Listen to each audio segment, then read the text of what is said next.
Assalamualaikum warahmatullahi wabarakatuh. Bertemu dan berjumpa kembali di tema 9 subtema 2 pelajaran 2 panduan bagi orang tua siswa peserta didik kelas 6 halaman 86 sampai dengan 96. Materi diambil dari buku tematik terpadu kelas 6 dari Kementerian Pendidikan dan Kebudayaan Republik Indonesia revisi 2018. Kita berdoa dulu menurut agama dan keyakinan masing-masing. Kemudian setelah itu mari kita terapkan protokol kesehatan kita mulai dari rumah kita, anak-anak kita, dan keluarga kita.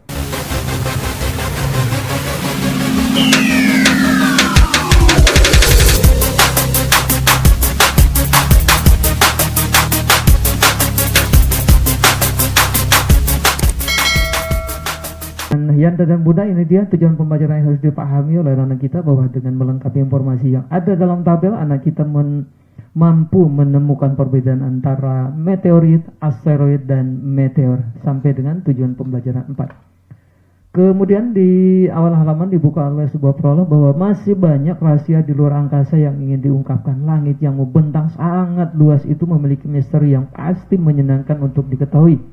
Nah, kita telah mengetahui bahwa bumi bukanlah satu-satunya planet di tata surya. Kita juga telah mengetahui bahwa tata surya hanya salah satu dari sekian banyak sistem yang ada di alam semesta. Kedua hal tersebut semakin membuat kita menyadari betapa manusia hanyalah bagian yang sangat kecil dari semesta alam. Ayo kita cari tahu lebih banyak tentang alam semesta ini. Nah, di kolom ayo membaca disajikan sebuah fakta tentang bintang Jatuh. Ketika kita sedang memandangi langit malam yang cerah dan bertabur bintang, mungkin kita akan selalu melihat bintang jatuh yang bergerak begitu cepat. Tetapi benarkah itu benar-benar bintang yang jatuh? Mengapa disebut bintang jatuh? Nah, mari kita cari tahu.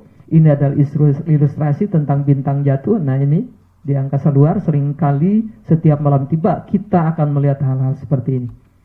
Kemudian bahwa sebuah bintang jatuh sebenarnya adalah nama lain untuk meteoroid. Nah, meteoroid tersebut terbakar saat mencoba memasuki atmosfer bumi. Jadi, bintang jatuh bukanlah bintang sama sekali. Tidak ada bintang yang dapat jatuh. Nah, meteoroid adalah benda kecil yang ada di luar angkasa. Ukuran meteoroid mulai dari sebutir pasir hingga berdiameter sebesar 10 meter. Nah, jika meteoroid berukuran lebih kecil dari sebutir pasir, para astronom menyebutnya sebagai debu antar planet. Tapi jika meteoroid itu berdiameter lebih dari 10 meter, para astronom menyebutnya sebagai asteroid. Nah, itu ya penjelasannya.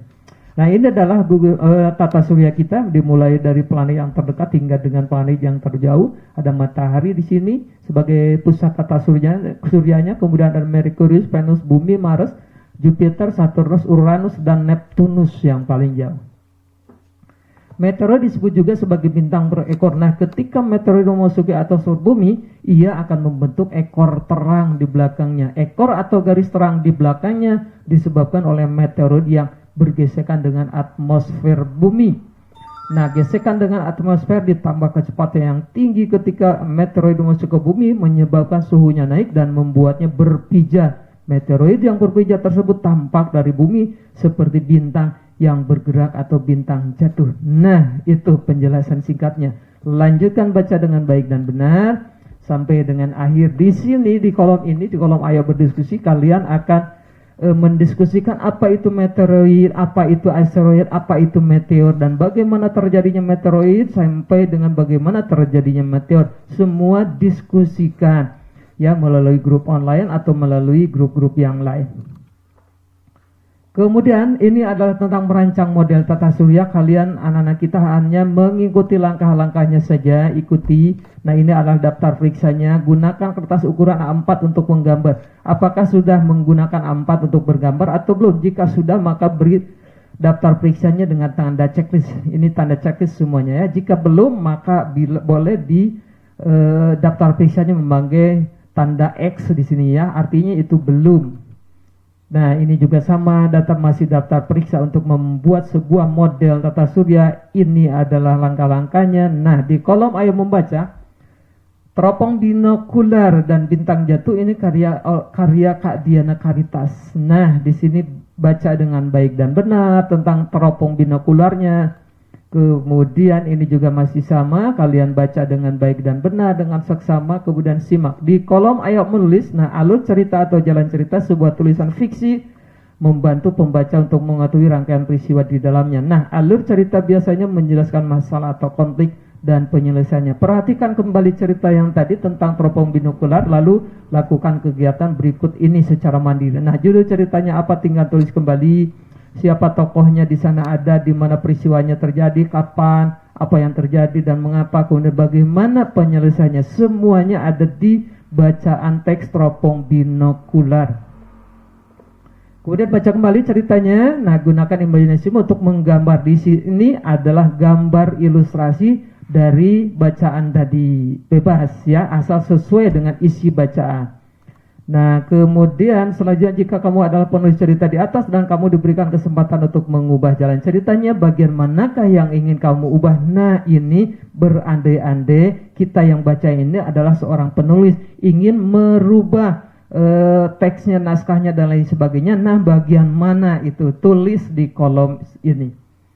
Kemudian bagaimana hasil perubahannya yang kamu lakukan? Nah, ini adalah evaluasi tentang perubahan yang terjadi. Di kolom ayo membaca ada tarik kreasi daerah. Apa itu tarik kreasi daerah? Nah, tarik kreasi disebut juga dengan tari modern. Contohnya apa? Ada tari jejer kembang menur yang pernah dipentaskan, dibawakan dalam rangka merayakan kemerdekaan Republik Indonesia yang ke-72 bulan Agustus tahun 2017.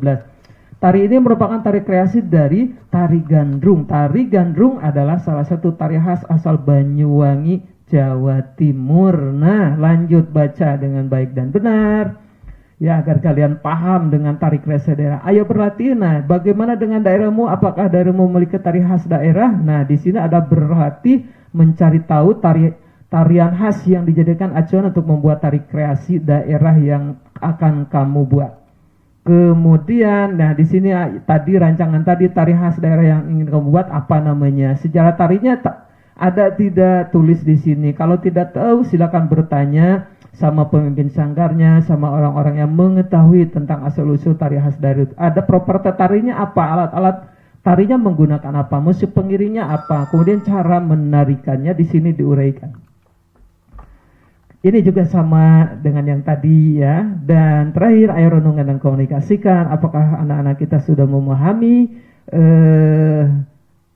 tema 9 subtema 2 pembelajaran 2 ini atau belum? Jika belum, maka mari kita beri pemahaman lebih agar mereka lebih paham dan lebih mengerti. Kemudian komunikasikan dengan Bapak dan Ibu gurunya. Terima kasih atas perhatiannya. Assalamualaikum warahmatullahi wabarakatuh.